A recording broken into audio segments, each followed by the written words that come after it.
برطانیہ میں world championship of legends tournament میں پاکستان کے سابق کھلاڑیوں کی ٹیم پاکستانی چیمپئن نے انگلینڈ چیمپئن کو بآسانی شکست دے کر سیمی فائنل میں جگہ بنا لی۔ ایجسٹن گراؤنڈ میں کھیلے گئے میچ میں پاکستانی چیمپئن نے فتوحات کا سلسلہ جاری رکھا اور انگلینڈ کو 79 رنز سے شکست دی۔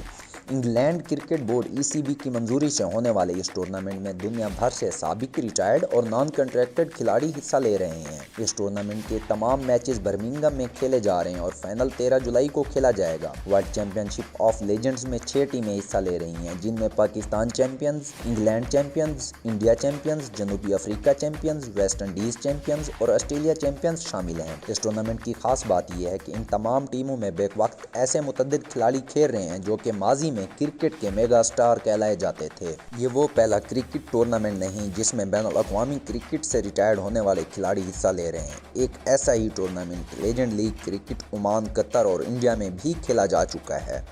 World championship of legends اس لیے زیادہ اہمیت کا حامل ہے کیونکہ اس طرح کے دیگر ٹورنامنٹ کبھی اتنی پذیرائی حاصل نہیں کر سکے۔ World championship of legends کے میچز کو دنیا بھر میں بڑے براڈ کاسٹر نشر کر رہے ہیں۔ اس ٹورنامنٹ میں پاکستان چیمپئن کی کپتانی یونس خان کر رہے ہیں، جبکہ کامران اکمل، شرجیل خان، شعیب مقصود، شعیب ملک، شاہد افریدی، عامر یامین، وہاب ریاض، سہیل تنویر، مصباح الحق، سہیل خان، محمد حفیظ، عبدالرزاق اور سعید اجمل بھی ٹیم کا حصہ ہیں۔ World championship of legends کا انعقاد انڈیا اور دبئی میں واقع زمبابوے انٹرٹینمنٹ نامی کمپنی نے کروایا، جو کہ بالی ووڈ کی فلمیں اور میوزک بھی بناتی ہے۔ اس ٹورنامنٹ کو انگلینڈ اور ویلز کرکٹ بورڈ کی حمایت حاصل ہے۔ میچ کے دوران اجے دیوگن اور جیکولین فرینڈس جیسے اداکار بھی گراؤنڈ کے اندر کھلاڑیوں سے ملتے ہوئے نظر آئے۔ اس ٹورنامنٹ کی خاص بات یہ ہے کہ یہ ایک ایسے شہر میں منعقد کروایا گیا جہاں انڈیا اور پاکستانی نژاد افراد بڑی تعداد میں آباد ہیں۔ اس کی ایک جھلک پاکستان اور انڈیا کے درمیان میچ کے دوران دیکھنے کو ملی، جس میں دونوں ہی ممالک کے سابق کھلاڑیوں کو دیکھنے کے لیے ہزاروں افراد گراؤنڈ میں موجود تھے۔ اس کے ساتھ ہی اس ٹورنامنٹ کو انڈیا اور پاکستان دونوں میں ہی دکھایا جا رہا ہے۔ اس میں متعدد بڑے سپورٹس چینل اس ٹورنامنٹ کے بڑے براڈ کاسٹنگ رائٹس خرید چکے ہیں۔ ساتھ ہی سابق اور چند نان کنٹریکٹڈ کھلاڑیوں کی ٹیم بھی موجودگی کے باعث ٹیموں کا بیلنس اس سے قبل ہونے والی لیگز کے مقابلے میں قدرے بہتر ہے۔ یہ پہلا موقع ہے ملکوں کی سطح پر فرنچائز لیگ منعقد کروائی گئی ہے۔ خیال رہے کہ پاکستان اور انڈیا کے درمیان میچوں کی کشش اب بھی کرکٹ کی دنیا میں تمام دیگر مقابلوں پر حاوی ہے، اور یہی وجہ ہے کہ ماضی میں انگلینڈ اور حال ہی میں آسٹریلیا کی جانب سے اپنے ممالک میں دونوں ٹیموں کے ساتھ مل کر ٹرائی سیریز کروانے کی بات کی جا چکی ہے۔ اس ٹورنامنٹ کے دوران ایجسٹن میں مداحوں کی بڑی تعداد کا گراؤنڈ میں آنا اس بات کی دلیل ہے کہ انڈیا پاکستان میچ اگر سابق کھلاڑیوں کا ہی کیوں نہ ہو، اس میں بڑی دلچسپی بہرحال اب بھی برقرار ہے۔ پاکستان چیمپئنز فرنچائز کا مالک آخر کون ہے؟ ٹورنامنٹ میں شامل فرنچائز پاکستانی چیمپئنز کے مالک آسٹریلیا میں مقیم پاکستانی کاروباری شخصیت کامل خان ہیں۔ ان کی پروفائل کے مطابق وہ ریئل اسٹیٹ کے کاروبار سے منسلک ہیں، ایک پیشہ ور ایونٹ آرگنائزر ہیں اور کرکٹ میں گہری دلچسپی رکھتے ہیں۔ کامل خان کہتے ہیں کہ پاکستان چیمپئنز کی ٹیم کا میری ملکیت میں ہونا ایسا ہے جیسے کوئی خواب سچ ہو گیا ہو۔